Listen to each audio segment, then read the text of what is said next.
the first to know Nsem-Pii TV. Kofi Bentel, Imani Africa Vice President na ode Nsem-Pii eba betuga a me no kasa ide NDC amanyuko ni dwade enya asem kotwa ene ode betuga anche ena yiwa sameja mfi eba be man reply a me enya asem kotwa atimi se ensem no akọ ho na ni nyina ene sei Kofi Bentel ede aba betuga say John Dramani Mahama aye Vice President pen eme amano akonya emu aba be president yanshada ehun sunsun so papa bi a eba ya brabom as Ghanaians into Dr. Bawumia so aye Vice President ebradu se ewo se yetini ema Dr. Bawumia ono so akonya na otini ebe president no na NDC amanyuko led by Nsem-Pii kire se Dr. Bawumia ye fa ne se oye best economics nso obai no hyedewa economy no asibi atete apansan na eno ena Allan kwadwotrematen kire se economy no atete apansama you can't blame Dr. Bawumia 100% because yankonyenkote ensema Allan kwadwotrematen dituga na yehwe asama former president Mahama ekan patobra Facebook be video ni bi a movement TV on Facebook. Anytime you mention Mahama or NDC, say incompetent. I say here Bawumia and go say incompetent Mahama and say incompetent. You've never held any responsibility anywhere near presidency before.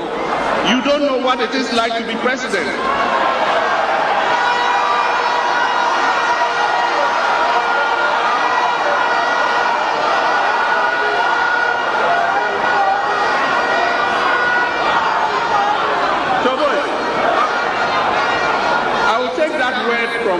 Or from Rollins because they've been there before. All of you guys have never ever come near the presidency. You know what it is to be a president. And you stand and say incompetent Mahama administration. Incompetent. As Antimeda say, and where former President Mahama in 2016 trying to tell Ghanaians said Dr. Bawumia has never been president before. And indeed, and now you can say Dr. Bawumia has never been president before. Dr. Bawumia is a vice president. And John Dramani Mahama was also why a vice president. And why a president? You have more opportunity to prove yourself. You failed. You have been tried, tested, but failed. Dr. Bawumia can afford Enfa Jumedebian Shenisa. And indeed, the Constitution of Ghana, the only positioner among the vice president and the chairman of the police council. Ya no crabo koku say no ya say sem. Amasi samra no. Oh you are. Utimi president. Obetimi appoint you obia. Yes. Obetimi appoint you obia. The Constitution of Ghana no. The only responsibility to admire the vice president to say president to kwaya utimi act. And whatever we are in acting position no utimi take any major decision. But mon kwankwa the Financial Management Act. Now we had the powers of the vice president. Munkonko had the Public Procurement Act. Now Munkonko had the Munkonko had the powers of the finance minister. Munkonko had the Public Procurement Act. Now Munkonko had the powers of the finance minister. Munkonko Public Financial Management Act. Now we had the powers of the finance minister. Now Munkonko had the Constitution of Ghana. Now we had the powers of the finance minister. Now Munkonko the friend is saying vice president. Asante BM me send you a video of Allan Abrea NPP for any air campaign. No. Ekrofo can say economic management team. And yes, Allan we a member of the economic management team. Yes, economic management team, no, I failed the economy. Allan say economic management team, no, I purely saying advisory role and I will play. Now onipa on managing the economy. Now on no they taking decision on daily basis for the economy. No, Allan bondi. I'll not even mention it. As I yankobo video no, that's your phone TV. Yankobo video. Minister of Finance in the economy so. So what I say? Yeah. I can only make a contribution. Okay. Final decisions on there. I cannot take responsibility for decisions made by finance minister. Is that what you're asking me to do? And it's okay say. Na mu abanimu na yeah. And make me answer for that. I see. But the American say Minister of Finance in the economy so. So what I say? Yeah. I can only make a contribution. Okay. Final decisions on there. I cannot take responsibility for decisions made by finance minister. Is that what you're asking me to do? And it's okay say, namu abenimu na yeah. And make me answer for that. I see. Right. And he said, Allan or a member of the economic management team. Say on to me answer because you're responsible for the economy. But why are you expecting Dr. Mahmoud Bawumia to answer for the economy? Is Dr. Mahmoud Bawumia the implementer of economic policies in Ghana? Maybe. Dr. Mahmoud Bawumia said Allan kano economic management team na Allan oka ho onimnia ma akoso ho ye bisa ne ho asem no ne waka nim adi asem na Kofi Bentil aka ene yes ye di natem na ye di Kofi Bentil atem all because waka no kre and no kra waka ene say Dr. Mahmoud Bawumia enye president da, so you can never measure him. You can only measure him as a vice president. Now, for Jomama as a vice president, now the matter to him. Now, we are comparison now say Penoa. Oba say Jomama be fall flat. A honda limited a second part in the bano. Asante for Kofi Bentil flyer a unibra infographic in the bra. Say NDC for if you really they are serious about comparing Dr. Mahmoud Bawumia and then John Dramani Mahama there and the Omonfa Wimra or say I trust Bawumia because he has been best vice president ever, even under trying circumstances. He has shown himself not to be corrupt. He has shown himself and corrupt, and indeed has been effective in delivering some crucial transformations. And he, as vice president, you see when Kofi Bentil Imani Africa for Aka make some wonder corruption MIM. If NDC4 they are serious about this particular election, let's go on the line of the corruption argument. Dr. Mahmoud Bawumia is not corrupt. That is the only reason why watching me supervise gold for oil with that scandal. That's the only reason why drone for medical delivery watching me supervise with that scandal. That's the reason why public and property addressing system and it's watching me supervise with that scandal. That's the reason why NAPCO Ebakoye with that scandal. You see here under ND's national service. Emma Clementa Clementa Park Pesa White. You see here under NDC why Emma Bugapeli Echo Prison. You see NDC but NAPCO Abba Ama NAPCO Echo without any shred of corruption allegation. Mobile money interoperability. And Jomama said or the $1.2 billion Bawumia the $4.5 million a year. And that's the man of integrity, a man with the corruption enter. Can we say same about John Dramani Mahama? Say can we say same? Yeah, policy said this way John Mahama sir. Yes, one got to play mobile, say back with the actual so they ba.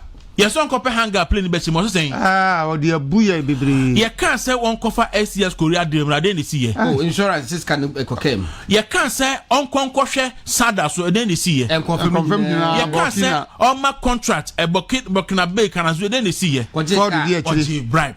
It is a wopo be at the economy yashin inside. We hear a man with integrity. Obia or yet tried and it tested. Now Kofi Bentil Kaya, Asante for Daily Post Sabra Beam, near say, and Crophobia did not them. Omuni na tem say. And Crophobia did not them. Then Crophobia did not them one, yes, a barcon and Professor Jempo. Asante Pacho for Daily Post in the we are your Professor Jempo video in ready. Asante and you, or say Kofi Bentil roasted by Professor Jempo.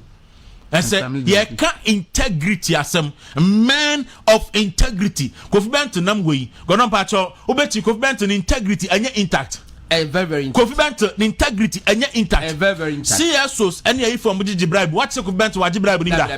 CSOs yeah bribe one. Look, the Herald published here said Dr. Mantia oji bribe. And you America. The Herald published here. Steve Mantia.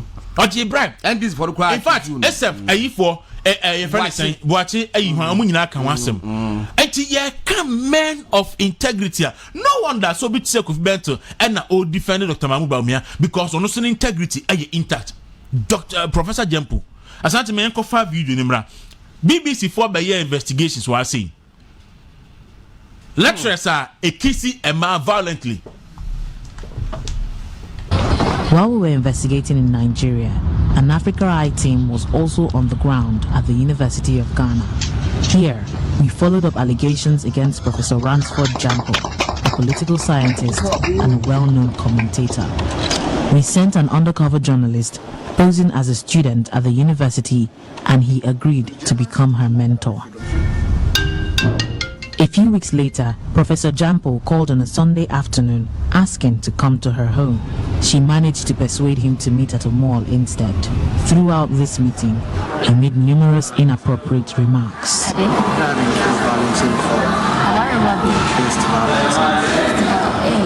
He also asked her to marry him. He then said he wanted to kiss her.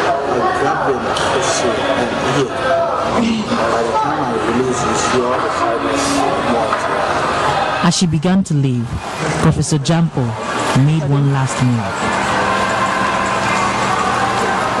Professor Jampo told the BBC he vehemently denied sexually harassing our reporter or any student. He told us he treats all students with respect. Alright, when the man Professor Jampo the integrity asa atete sekonti bi nyame na meka BBC for na ache no say yesi school ho a wote no wo chirade no emaiwa no aba ne nchen no bom tokum amode ho ayaba omochi ni tape so a wo kese obekisi around violently.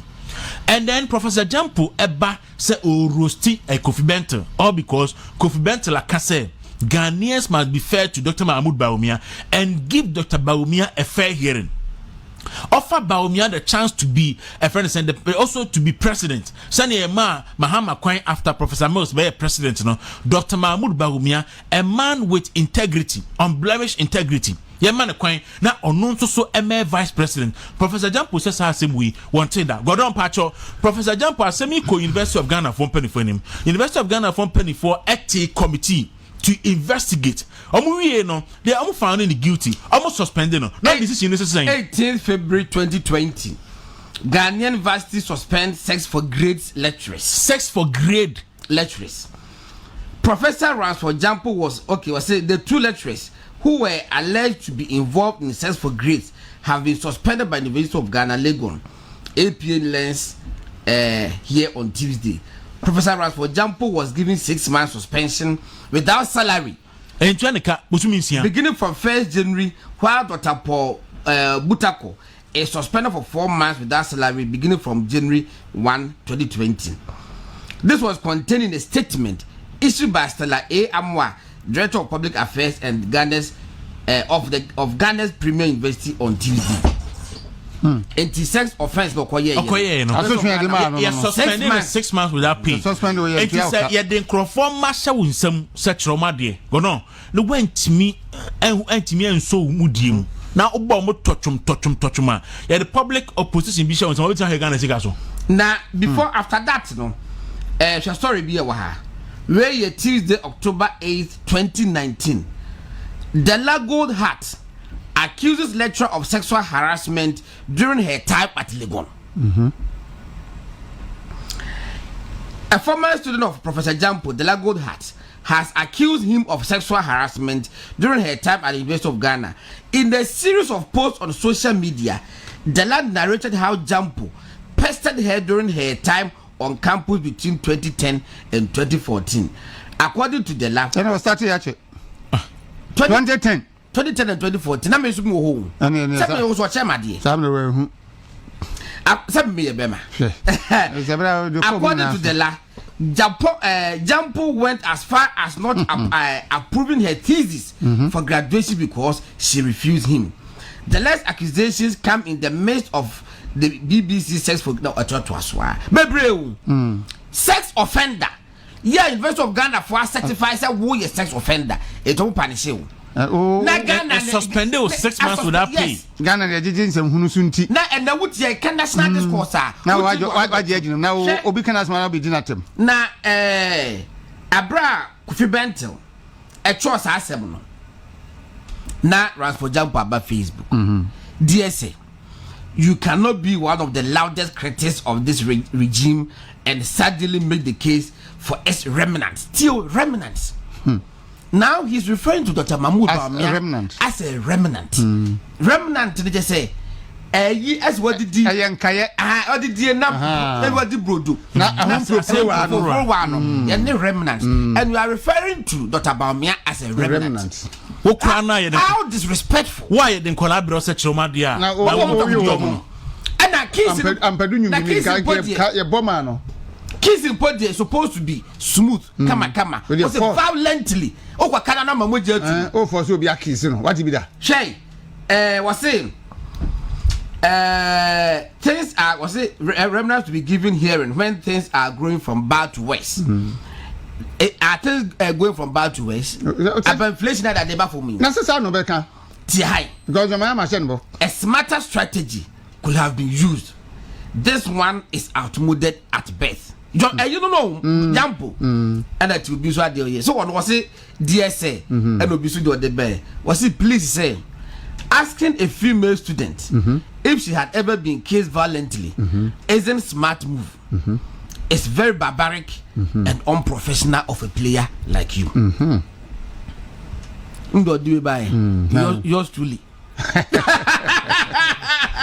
Now, I have back on Facebook. Come back when I started to the buy. And I said, Tago, you are female man can just say, Hona Mebano say, look, Godon, I want to talk to the MPP today. Okay, Martin. I said, we can pain. Messa can be.